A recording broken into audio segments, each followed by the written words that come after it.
Hello fellow crafters, I'm Karen and this is part 2 of our Winter Fairy Garden Bakery.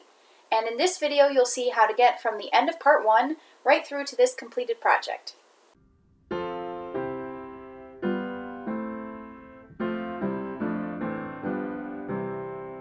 Welcome back for part 2 of our bakery project. In this part you'll need some different materials than in part 1, so those materials and tools are up on the screen. These materials are oriented around finishing 2 structural pieces, which are to build the roof of the building and to mount all of it onto a plywood base, as well as to do the finishing work on the inside and outside. So we're going to be painting our little miniature foods, building some interior decorations, and then adding some of our moss and other details to the outside. You'll also note that we'll need some watercolor paints for this as I branch out from my standard acrylic basis. And you'll see me make use of those as we jump right into painting the miniatures. I don't do much with watercolor paints, but they do have an important place in adding sort of a wash to something that you're painting. And for these little breads, I think that that's going to be the right way to get what would look like sort of that glazed crust look. So I'm going to be doing some brown watercolor paint and then some yellow watercolor paint on top of it. And I'm hoping that that looks like crust in the end. The basket will be painted sort of a brown shade, and it'll get a little bit of fabric inside of it before we put the baguettes in. And then the cake will be sort of a pink-purple floral look, and we'll add maybe some hot glue to add some of those shapes that you would see.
It's helpful to have a floor of the building to which we can attach everything that's going to be on the inside rather than attaching it directly to the wooden base. So I'm just going to trace onto this paperboard the inside outline of the building and then cut a little bit outside of that so that we can glue it to the bottom.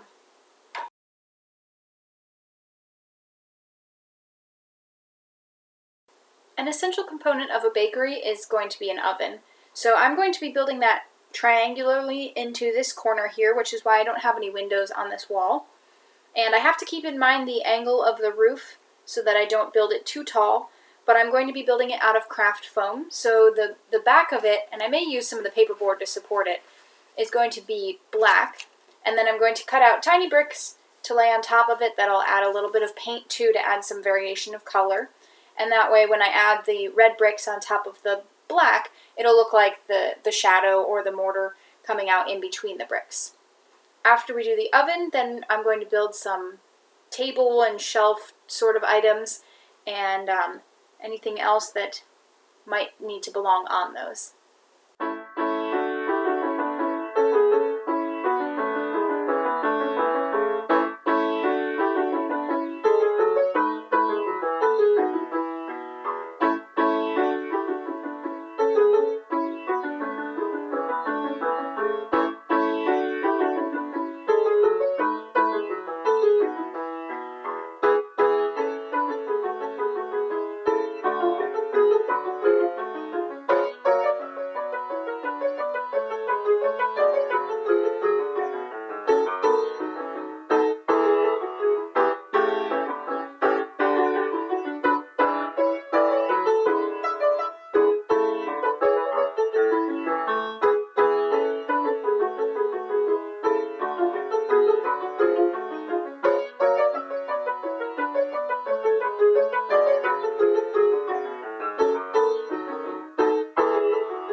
sides of the building are now complete, and if you are wondering what this piece of tube was that I used to make the chimney, that was actually a piece of a water cooling kit that my husband was using to make a computer. But if you don't have something of that nature, any tube will work, or even you could make it out of cardboard if you needed to. I just thought I'd make use of that scrap. So with this done, we can move on to the next stage of the assembly of the rest of the walls. I'm going to use the same method where I use a piece of folded paperboard in the corners to hold it securely, but in this case I actually have to put the paperboard in first because once I put the wall up, I'm not going to be able to get in there very well. And then just like the other three walls, the front one will be glued right down to the floor, and the middle one I haven't quite worked out yet, but it's going to be suspended in place, probably also using this paperboard.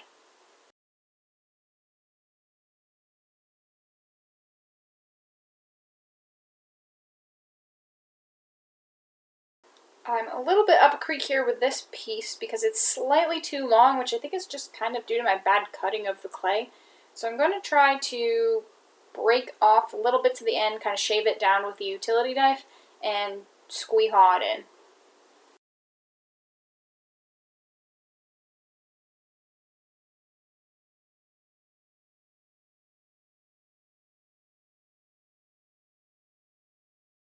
I think it may actually have worked out better to have that air slightly on the larger side because once I shaved it down just a little bit, it fit very snugly, and I'm not worried about it falling out in the future.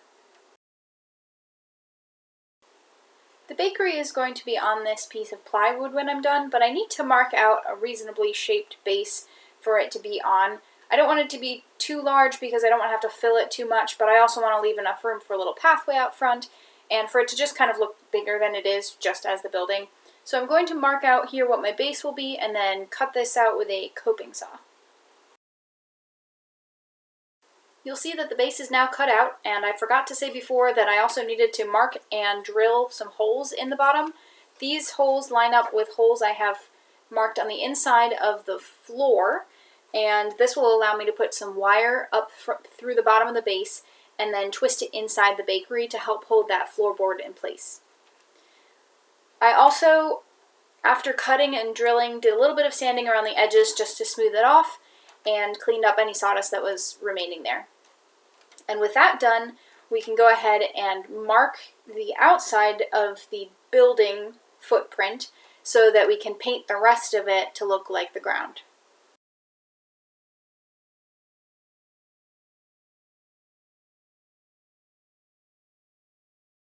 I have a little bit of this fake snow product that I'm actually going to use to put the snow texture on in the end, but since it does add a kind of gravelly texture almost, I want to add a little bit of that now, and that way the ground won't look completely flat, it'll look a little bit textured.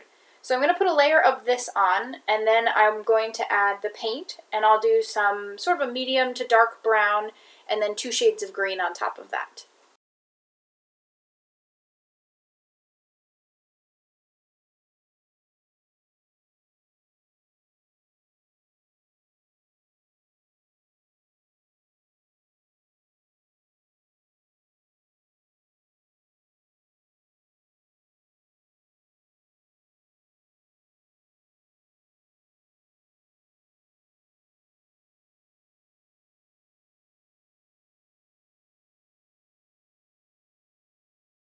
My paint is still wet, so I'll have to be a little bit careful going on to this next step, but all we have to do is attach the floorboard of the main building back to the base. So I'm going to run my wire up through, and then I'm going to hot glue the whole base down, and then I can twist my wires in place and cut them nice and short. So this is my 22 gauge black annealed wire, and I'm just trying to roughly straighten it, and then we will get a nice long bit to bend through there. And I just want to make a bit of a U shape at the bottom here to go underneath the board.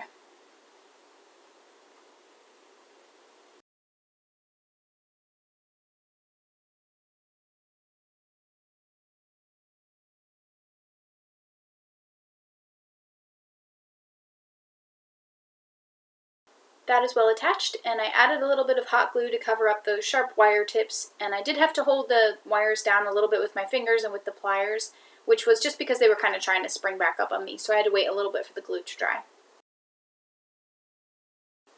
And while we've got the hot glue out, we're just going to cut out a few little feet to put on the bottom of the board, which is mostly to lift it up off the surface since we have those wires sticking out from the bottom.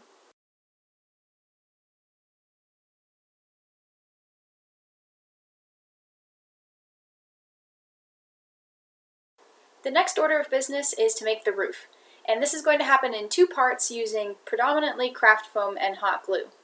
So I'm going to first measure from this brown foam the distance across, leaving a slight overhang on the front and back as well as on the side, and then what it will take to go up over the top and back down the other side.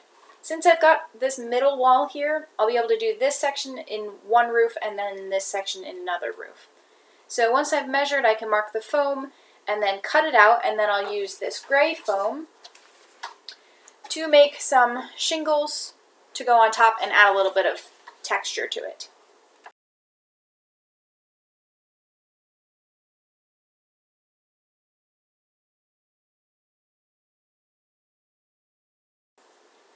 I'm going to reinforce the edge of this inside part of the roof just so that it doesn't bow when it's in there, because the craft foam is pretty flexible. And when I get to the other side, I'm also going to cut a hole for the chimney and leave room for an access door, which I'll put in the roof for this building, since I forgot to do it in the clay wall, but I think it will actually work better from the roof because this is much more easy to put a hole in than it would be to put it in the clay.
The shingles are complete, and as a couple of final touches, I added this little topper for our chimney and a little bit of hot glue on the edge of the access door right in here, just so that when you push it in, it stays. And the last touch that I'm going to add to the roof is just a little light bit of paint. This is pewter gray, so it's a slightly darker shade than the foam. And I'm going to be using a fan brush for this. And I just want to add just a little bit of shading on the top. You don't want to add much color because you don't want to hide the original color. It's just to add a little bit of variation. So I'm going to add that, and then we can go ahead on to the final outdoor details like the sign.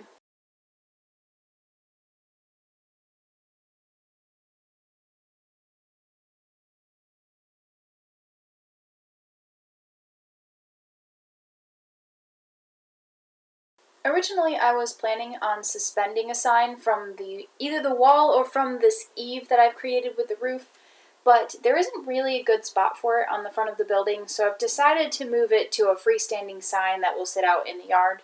So I'm going to go ahead and make that with some of this 16 gauge wire to support it, and then craft foam paperboard and some paint to make it actually look like a sign.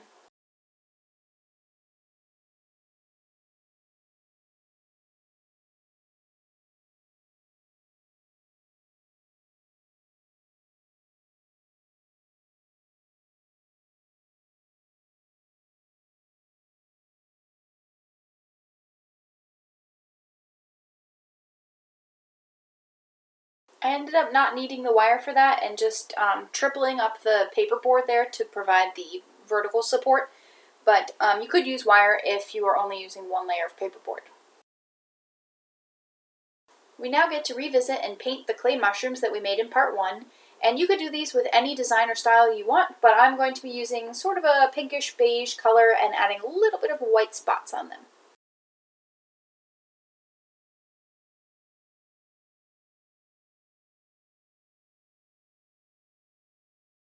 The mushrooms need a little bit of time to dry before I can add those white spots, so I'm going to go ahead and start adding some of the moss to the outside.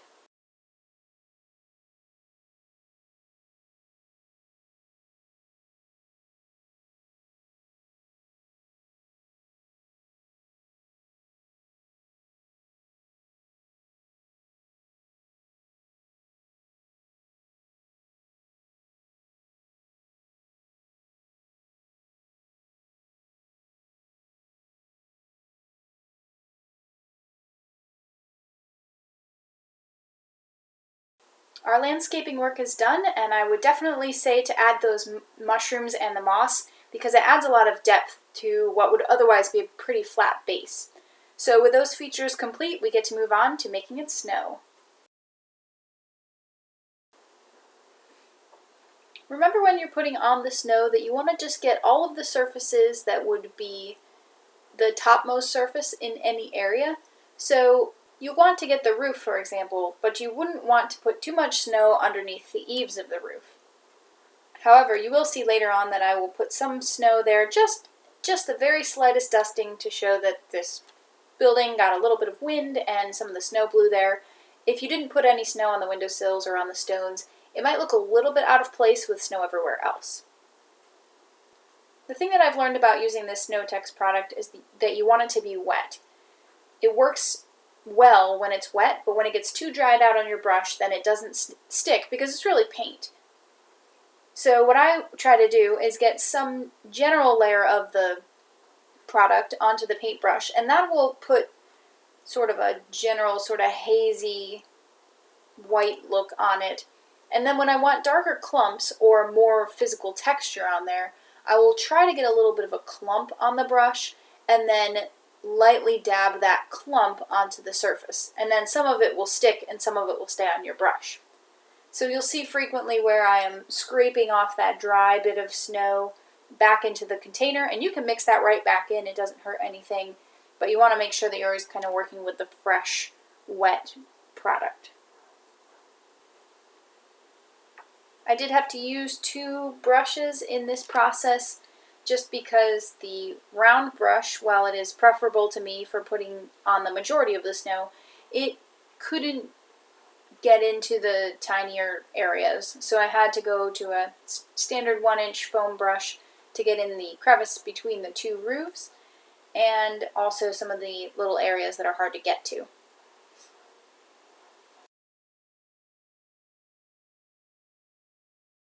I believe I have put snow everywhere that there should be snow, so the only step that remains is to add the lights through our little access door.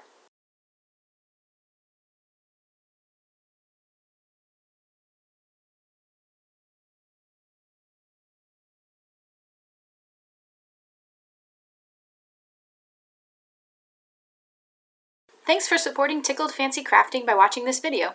This content is available on YouTube and Rumble, so click the like or Rumble button to let me know that you enjoyed the content, and subscribe to see new Tickled Fancy Crafting videos in your feed.